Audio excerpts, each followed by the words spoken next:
ಸ್ನೇಹಿತರೆ, ಇವತ್ತು greater Bengaluru authority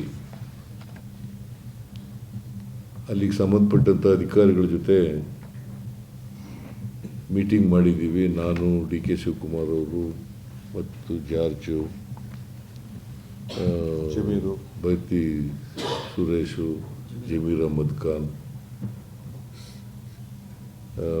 ಆಮೇಲೆ ನಮ್ಮ political secretary Naseer Ahmed, chief secretary, finance ಇಲಾಖೆಯವರು, ಮತ್ತು ACS ಅರ್ಬನ್ ಡೆವಲಪ್ಮೆಂಟು ಅವ್ರ ಜೊತೆ ಎಲ್ಲ ಮೀಟಿಂಗ್ ಮಾಡಿದ್ದೀವಿ. ಮೀಟಿಂಗ್ ಮಾಡಿ 5 ಕಾರ್ಪೊರೇಷನ್ ಕಮಿಷನರ್ಸ್ ಅವ್ರಿಗೆ ವಾರ್ನಿಂಗ್ ಕೊಟ್ಟಿದ್ದೀವಿ. ಅವರು ನಾನು 1 ತಿಂಗಳು ಗಡುವು ಅಂತ ಹೇಳಿದ್ದೆ, ಅವರು ಅಕ್ಟೋಬರ್ ಒಳಗಡೆ ಮಾಡಿ ಮುಗಿಸ್ತೀವಿ, ಎಲ್ಲರೂ ಕೂಡ ಮೋಟಾರಬಲ್ ರೋಡ್ ಮಾಡ್ತೀವಿ ಅಂತ ಹೇಳಿದ್ದಾರೆ. ಈಗಾಗಲೇ ಸುಮಾರು 1500 ಪಾರ್ಟೋಲ್ಸ್ಗಳನ್ನು ಗುರುತು ಮಾಡಿದ್ದಾರೆ. ಅದರಲ್ಲಿ ಸುಮಾರು 6000 ಚಿಲ್ಲರೆ ಪಾರ್ಟೋಲ್ಸ್ಗಳನ್ನು ಮುಚ್ಚಿದ್ದಾರೆ. ಇನ್ನೂ 8000 ಚಿಲ್ಲರೆ ಪಾರ್ಟೋಲ್ಸ್ಗಳನ್ನು ಮುಚ್ಚಬೇಕಾಗಿದೆ.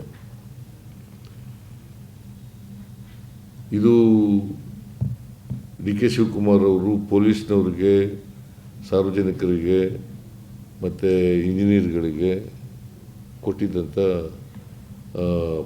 ಅವರು ಐಡೆಂಟಿಫೈ ಮಾಡಿ ಎಷ್ಟು ಪಾರ್ಟೋಲ್ಸ್ಗಳಿದ್ದಾವೆ ಅಂತಕ್ಕಂಥದ್ದನ್ನು ಕೂಡ ಹೇಳಿದ್ದಾರೆ.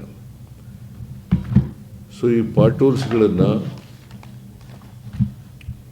ಮೋಟಾರಬಲ್ ರೋಡ್ಸ್ ಮಾಡ್ತಕ್ಕಂಥದ್ದು, ಅಂದರೆ ಯಾವುದೇ ತಿರುಗಾಡಲಿಕ್ಕೆ ತೊಂದರೆ ಆಗದ ರೀತಿಯಲ್ಲಿ, ಅದು ಸ್ಕೂಟ್ರ್ಗಳಿರ್ಬೋದು, ಕಾರ್ಗಳಿರ್ಬೋದು, ಬಸ್ಗಳಿರ್ಬೋದು, ಟ್ರಕ್ಗಳಿರ್ಬೋದು, ಇವು ಆಮೇಲೆ ಎಂಥದ್ದು ಕ್ಯಾಂಟರ್ಸ್ಗಳು, ಲಾರಿ ಥರ ಇರ್ತಕ್ಕಂಥವು, ಇವುಗಳಿಗೆ ತೊಂದರೆ ಆಗದ ರೀತಿಯಲ್ಲಿ ಮಾಡಬೇಕು ಅಂತಕ್ಕಂಥದ್ದು. ಇನ್ನು ಮುಂದೆ ಮಳೆಗಾಲ ಶುರುವಾಗೋದಕ್ಕಿಂತ ಮುಂಚಿತವಾಗೇ ಮಾಡ್ಕೊಂಡಿರಬೇಕು. ಈ ಮಳೆಗಾಲ ಬಂದಾಗ ಗುಂಡಿಗಳು ಮುಚ್ಚೋದಲ್ಲ, ಮಳೆಗಾಲ ಬರೋದಕ್ಕಿಂತ ಮುಂಚಿತವಾಗಿಯೇ ಮಾಡ್ಕೋಬೇಕು ಅಂತೇಳಿ ಮಾಡಿದ್ದೀವಿ. ಮತ್ತು ಚೀಫ್ ಇಂಜಿನಿಯರ್ಗಳು ಯಾರ್ಯಾರು ಇದ್ದಾರೆ, ಆ ಚೀಫ್ ಇಂಜಿನಿಯರ್ಗಳು ಜವಾಬ್ದಾರರು ಅಂತಕ್ಕಂಥ ಮಾತುಗಳನ್ನು ಹೇಳಿದ್ದೀನಿ. ನೀವು ರಸ್ತೆಗಳು ಗುಂಡಿ ಬಿದ್ದರೆ, ಅದು ಮುಚ್ಚದೇ ಹೋದರೆ ಚೀಫ್ ಇಂಜಿನಿಯರ್ಗಳು ಜವಾಬ್ದಾರರು ಅಂತಕ್ಕಂಥ ಮಾತುಗಳನ್ನು ಹೇಳಿದ್ದೀನಿ. ಜೊತೆಗೆ ಸಮನ್ವಯ ಇಲ್ಲ. ಈಗ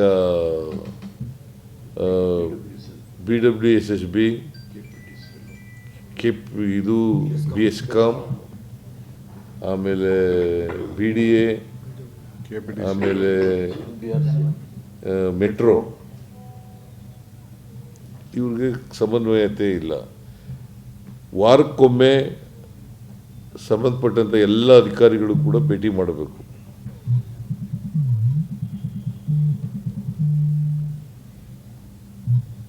ಆ ಸಮನ್ವಯತೆಯನ್ನು ತರಲಿಕ್ಕೆ ಎಲ್ಲ ಪ್ರಯತ್ನಗಳನ್ನು ಕೂಡ ಮಾಡಬೇಕು.